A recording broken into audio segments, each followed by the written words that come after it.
Your Excellency the Ambassador of the U.S. to Rwanda, the Executive Secretary of the National Commission for the Fight Against Genocide in Rwanda, Honorable Representative of Ibuka, Honorable Chairperson of Rwanda U.S. Mission local employees, survivors of the genocide against the Tutsi, distinguished ladies and gentlemen, good afternoon. It's an honor for me to tell my story today. My story dates back to October 1990, when the Liberation War started. I had already gone to Uganda 2 months earlier to pursue my studies there. As you all know, the Tutsi had no right to education, particularly in the government schools, and that's why my parents sent me to Uganda for studies.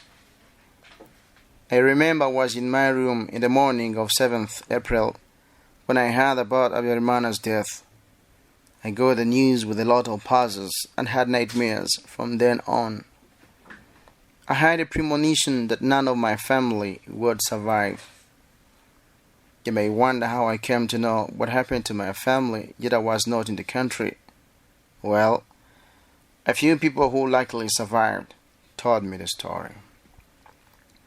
When Katumba, one of the key figures in CDR, died, the scenario triggered anger among party members who started hunting every Tutsi around the city. The mob of Interahamwe militias called on their sympathizers to look for Gatera's family, and anybody who would know the whereabouts of his sons would be rewarded 50,000 Rwandan francs.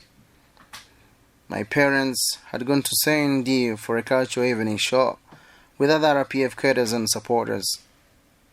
On their way back home, they met a few neighbors who had gone to the Onatracom bus stop to alert them about that evil plan and advised my father to go to the St. Joseph Brothers Technical College to seek for refuge as they were thought to be the safe haven. While there, my mother learned about the death of her cousin sister's husband, Enod, who was killed right after Katumba's death. According to my aunt, Illuminate, Mom wrote to her a letter informing her about the death of her husband and consoling her. The letter stated, and I quote, "I have heard about the death of your husband. He has been killed by Interahamwe. But don't worry, pray hard. The RPF Inkotanyi soldiers will soon rescue and evacuate us." End of quote. Someone took the letter to my auntie at Kivugiza.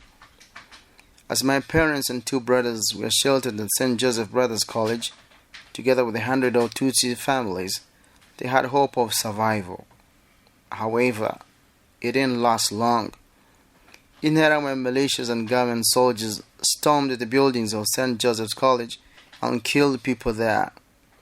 My parents and my 2 brothers, Rwambari Jules Veve and Ruwana Jacques Jimmy, were among the victims, tortured till their last breath. A few hours before his death, Veve had gone to see Tutsi, a neighbor who had sought refuge at St. Andre. According to her, she advised him to stay around and monitor how things kept unfolding, and the boy kept around till 4 p.m. when eventually he decided to go back to St. Joseph and relieve parents of worries, as they will think that he had been killed. Shortly after his departure, Inkotanyi soldiers evacuated the refugees there. I had 4 siblings, and none of them survived. My 2 sisters, the youngest in the family, were on school break at Gitwe in the former Gitarama province at my mother's uncle, Pastor Rufuku. What makes me feel bitter is that they were killed by people whom my grandfather helped by providing daily needs to, including financial assistance. The old man pleaded to the militias not to kill his grandchildren and was ready to sacrifice his life for the innocent children, but his request was turned down. Particularly, what hurts me most is the horrible death of my sister, the last one in the family.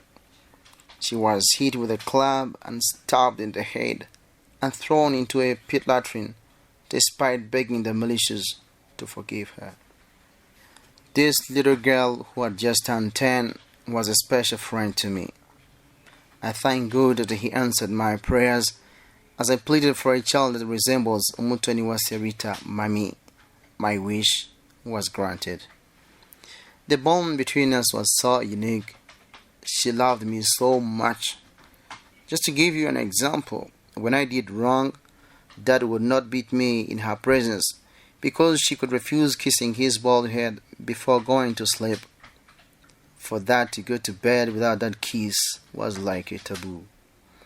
Sometimes my father punished me by ordering my mom not to give me food at night, especially when I went to play football without doing some work at home, like mopping the house or washing plates. My sister and friend, Mami, would eat little amount of food and leave some for me. Before she went to bed, she would whisper to me and say, "You know what, brother? I have kept some food for you. I put a plate under the bed.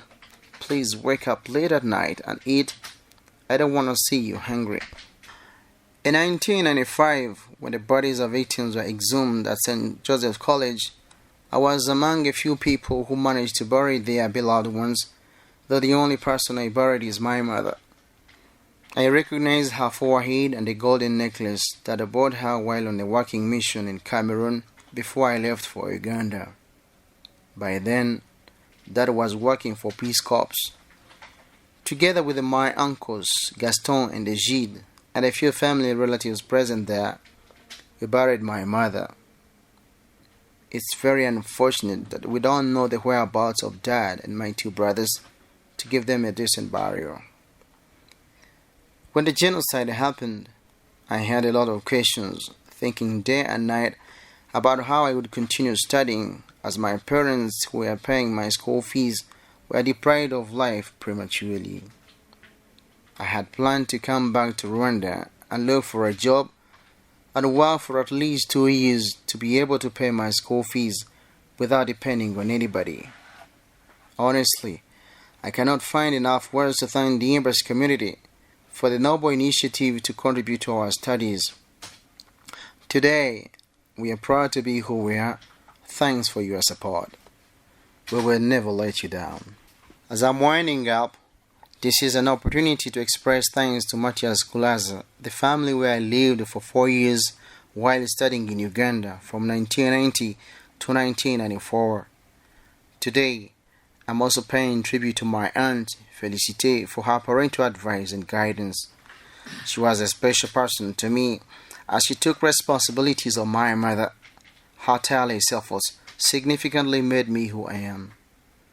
Today, I'm enjoying my marriage thanks to Mama Lisa's advices and guidance. I can't be grateful enough. May her soul rest in peace.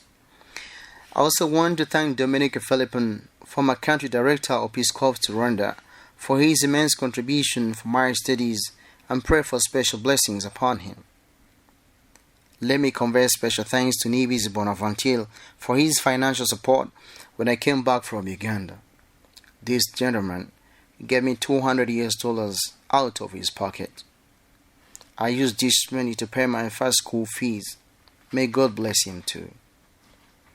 Having survived alone in the family, I vote to follow the footsteps of my parents with dignity. We cannot change the past, but by keeping the spirit of resilience, cooperation, and determination, we can change our future. Thank you for your attention. Good afternoon.